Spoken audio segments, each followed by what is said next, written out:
The international accounting and consulting firm Deloitte is a company that provides professional services to corporations. These services include accounting, audit, management, consulting, financial advising, risk analysis, tax services, and legal services.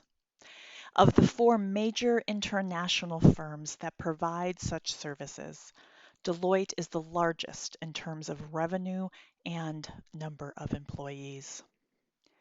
Not only is Deloitte a multinational corporation, it provides the services that enable other companies to be multinational corporations. Efficiency, productivity, and profitability are the pillars of their industry. Efficiency, productivity, profitability. In 2008, Pilvi Takala got a job as a trainee at Deloitte's Helsinki office. Very quickly, her employees noticed odd behavior that deeply troubled them. In the midst of the bustling work environment, often Takala would be found sitting motionless at an empty desk and just staring into space. When coworkers tried to engage her in polite conversation, she would reply that she was in the middle of doing a bit of brain work. Or she would say she was working on her thesis. One day, she spent most of it riding elevators up and down repeatedly. And when a coworker asked what she was doing, she replied, "Thinking again. It helps to see things from a different perspective." Her fellow employees grew increasingly uneasy.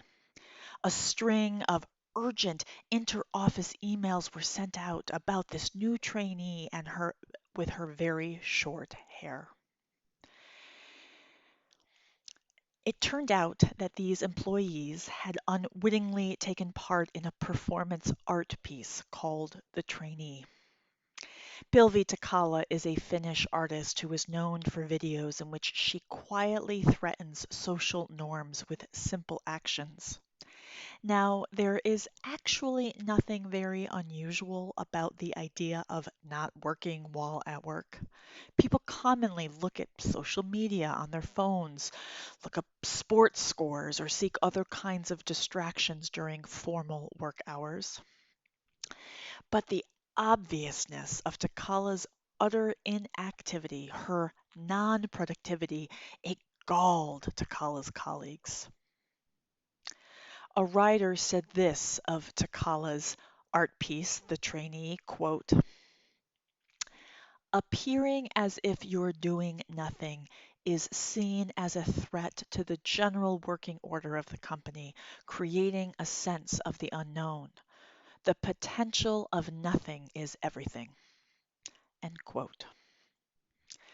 The potential of nothing is everything. Friends, today I am preaching a gospel of doing nothing. I am preaching this gospel of doing nothing because of where we have been in this past year. Number one, the most obvious. During the winter surge of the pandemic, our healthcare system and workers were on the verge of crisis. Too many people exhausted, stressed, sick, lonely, and dead. The work that was most essential is most essential to our survival. And the people who do that so called essential work were the ones our society was most willing to sacrifice. As a society, we would rather let people die and suffer rather than have the government subsidize lost revenue or wages, rather than simply pay people to do nothing. I'm preaching the gospel of doing nothing because in this neoliberal phase of capitalism in which we find ourselves, the economy depends on people living in a state of ongoing anxiety, envy, and dissatisfaction because that's when we buy stuff, most of which, frankly, right, is unnecessary and produced in ways that contribute to climate change. I am preaching the gospel of doing nothing because too many of us are overstimulated with addictive technologies that we use to connect with those we care about, to find out what is going on in the world. And instead of doing nothing, we are persistently lured instead to entertain and distract ourselves. And I am preaching the gospel of doing nothing because our current social economic system is destroying the very earth on which our survival depends and condemns the lives of millions of today's children, grandchildren, and great grandchildren to profound suffering.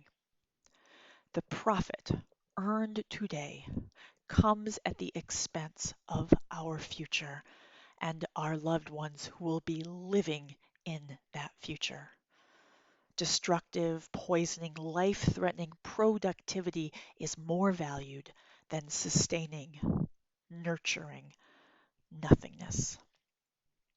The potential of nothing is everything. Unused hospital beds were, in the judgment of hospital executives over the past 20 years or so, those unused hospital beds were doing nothing. And during the winter surge, on the news, you would hear about how there were not enough hospital beds. You would have likely heard about how our medical system was on the verge of crisis and that healthcare workers were burning out.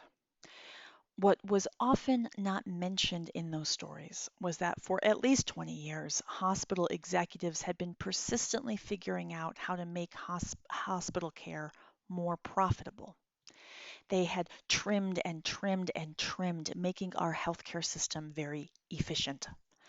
I heard one nurse interviewed who talked about how over the past 10 years or so, her job description had expanded, where there had been 3 people to do tasks that were now just assigned to her. While perhaps this was manageable in a non-crisis time, what has been considered efficiency created a healthcare system without capacity to deal with crisis. Empty hospital beds were supposedly doing nothing. Nurses had too much downtime, time that could be used for more somethings. And so we got rid of that perceived inefficiency, all that supposed nothingness. But we learned in this past year, we realized painfully so what that nothingness was doing, that nothingness was in fact somethingness. That nothingness was the capacity to take care. That nothingness was the community's ability to handle crisis and still take care of its people. The potential of nothing is everything.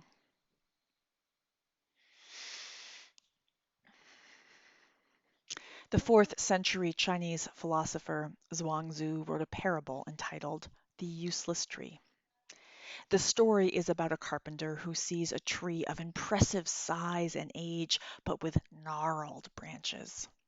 The carpenter passes it by, declaring that it is a worthless tree.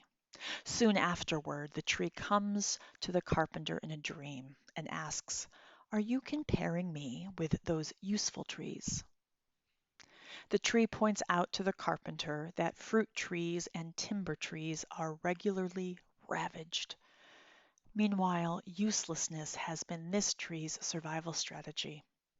The tree says, "Uselessness has been of some use to me, for would I have ever grown this large?"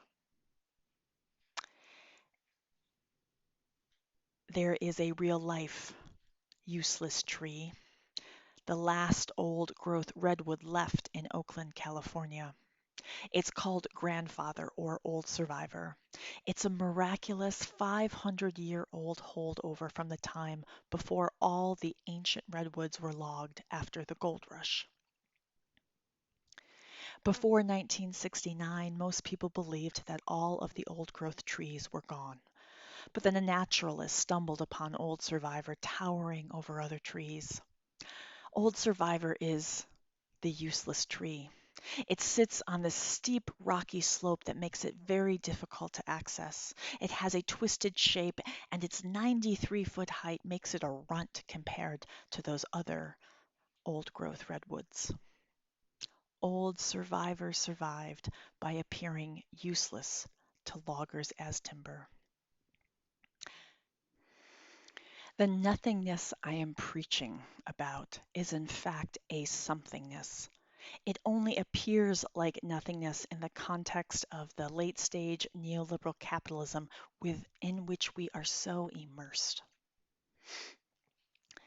Jenny Odell writes in her book, How to Do Nothing, Resisting the Attention Economy, quote, I want to be clear that I'm not actually encouraging anyone to stop doing things completely.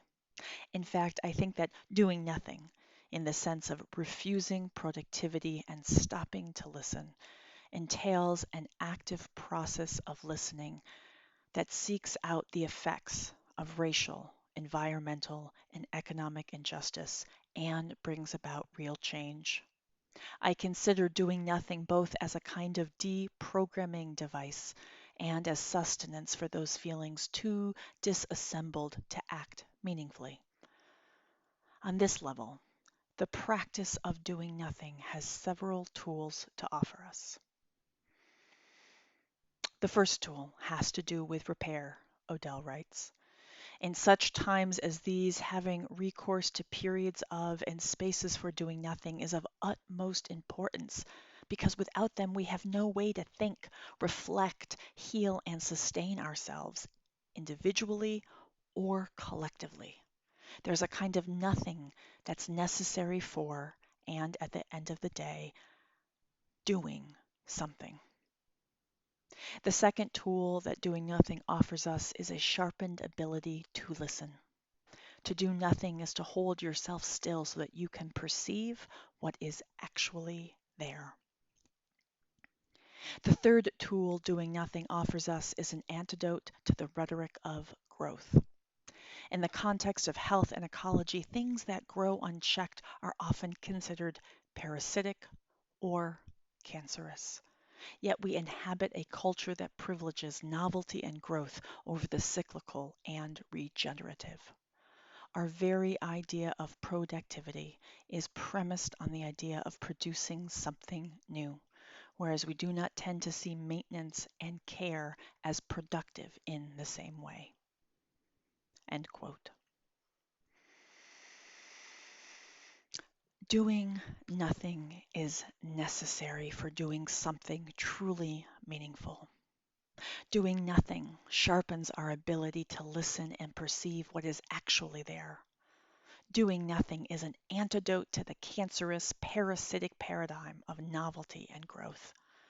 The potential of nothing is everything. What I love about congregational life is that, as I understand it, our job is nothingness. I think church should function like Pivli Takala in her Deloitte office, like the empty hospital bed in non-crisis times, and like the useless tree. The potential of nothing is everything. As we slowly emerge into these post-pandemic times, when there is this opportunity to shift and change what was so wrong before, please, friends, do not forget to do nothing.